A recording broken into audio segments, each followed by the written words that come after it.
Swimmer's shoulder is just another layman's term for impingement of the glenohumeral joint. And so we're just going to start off with some really basic stretches to help decrease the restriction and improve the postural correction or postural position of the glenohumeral joint and the scapulothoracic joint.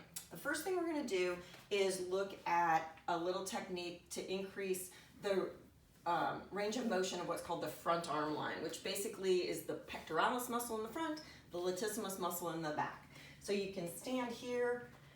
Important thing here is to put a little bit of downward pressure on the countertop or the bar here, and then as you hinge backwards, the rib cage stays in position and just the ball and socket joint of the glenohumeral joint moves. Here we have translation of the scapula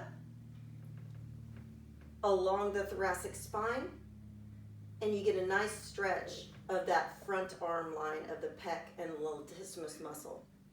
You can take one arm off and rotate, which I'm very tight, and try to get a little bit more thoracic rotation or mobility. It's important here to keep the pelvis level, the rib cage locked, and have the motion just occurring in the thoracic spine. You can do this also on the floor.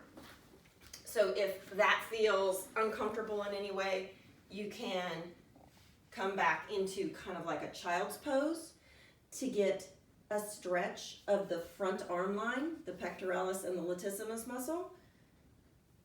Again, pressing down through the floor as you move.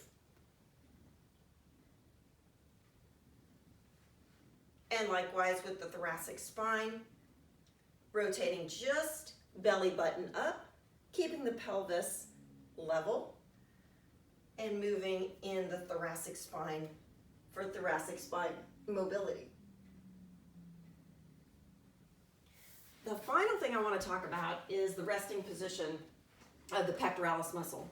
Mostly the pectoralis minor attaches to the coracoid process and the rib cage, and we want to create real estate right here, okay?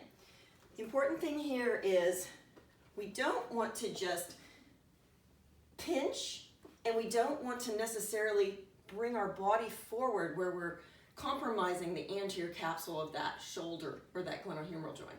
So I like to use little spacers to help create real estate right here in the pec minor muscle.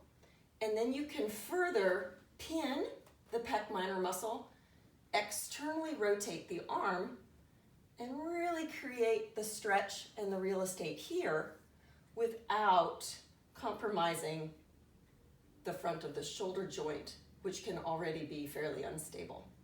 Okay, next we'll go into a few strengthening exercises.